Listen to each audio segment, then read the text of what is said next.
สวัสดีท่านผู้ชมเนาะมื้อนี้ก็จะพาท่านผู้ชมไปตำส้มเนาะเดี๋ยวเอาแซ่บๆเลยมื้อนี้นะ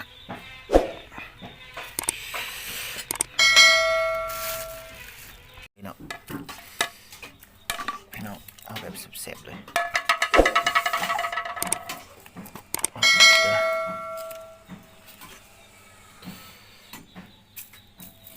ประมาณนี้เนาะ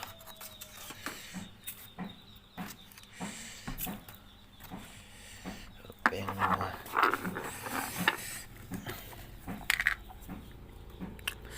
อันนี้มันน้ำตาลเนาะเอาน้ำตาลใส่นิดนึงนะ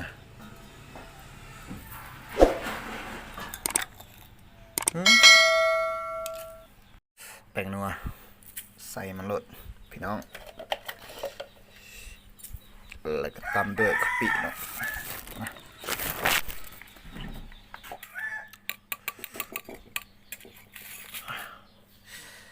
มันแล้วก็ตำไปเลยเนาะ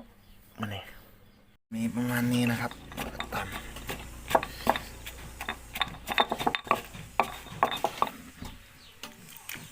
เอาน้ำมาใส่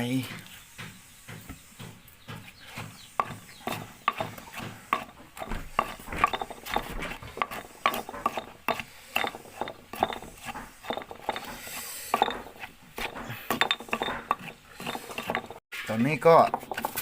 ไก่ซีเรียลนะครับ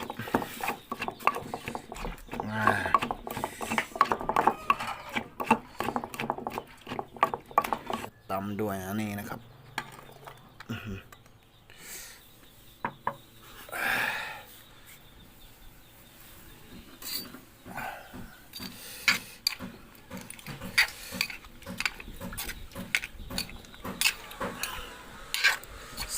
แซ่บพี่น้อง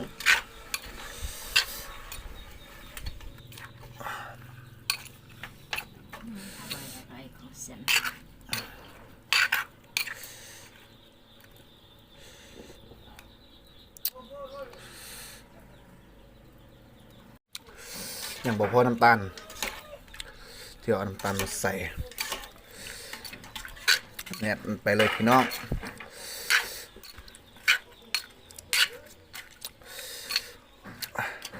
เดี๋ยวน้ำปลามาใส่นิดนึงแซ่บๆพี่น้อง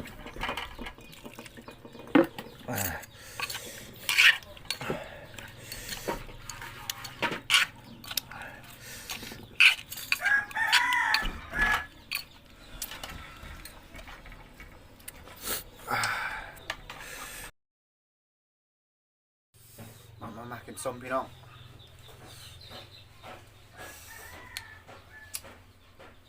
แซ่บๆมาเนี่ยกินส้ม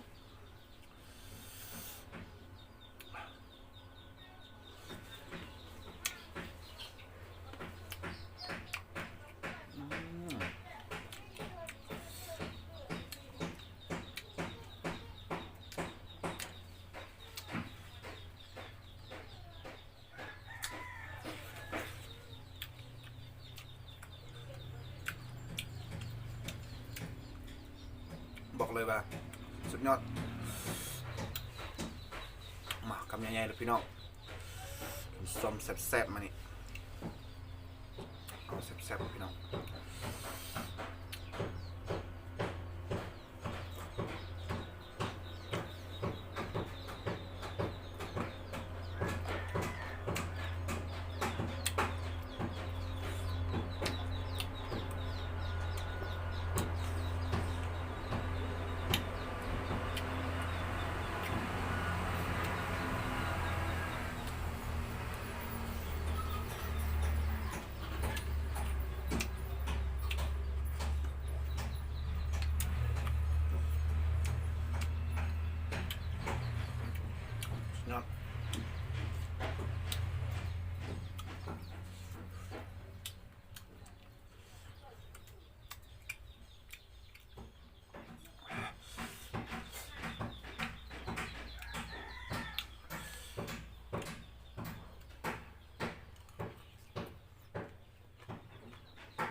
วันนี้นั่งกินอยู่ในเฮือนครัวเนาะส้มแบบธรรมชาติเนาะอยากกินส้มแห้งมานี่เมนูบะหมี่ลายพี่น้องใส่มะข้ามเป็นส้มให้มันส้มนิดนึงเนาะต่อไปก็มีข้าวปิปลาแดกเนาะข้าวปิปลาแดก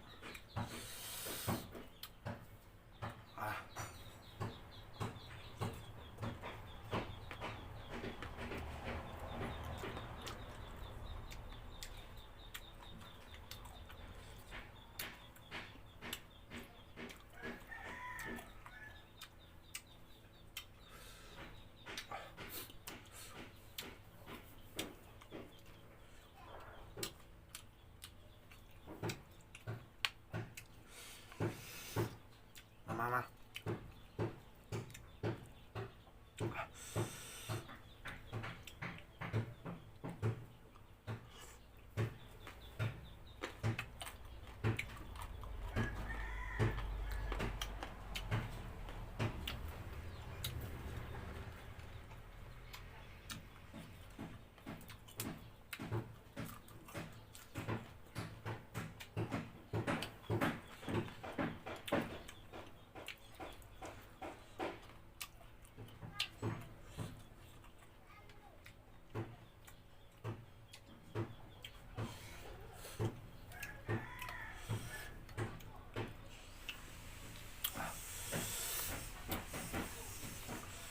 เผ็ดพี่น้องเผ็ดรสอันจึงแซ่บเนาะ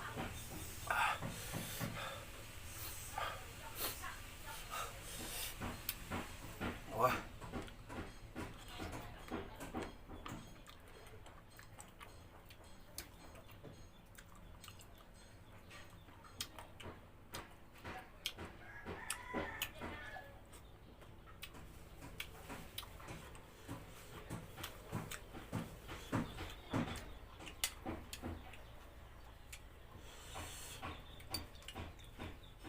โอ้ยเผ็ด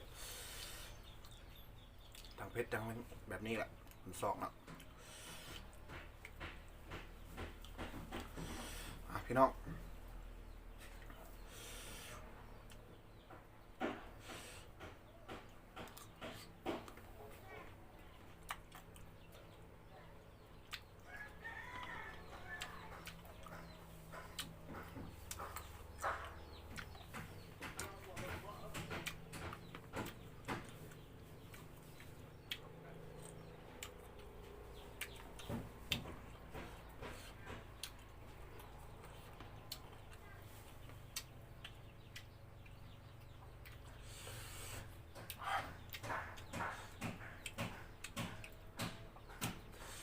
ถ้าส้มแบบนี้เนาะ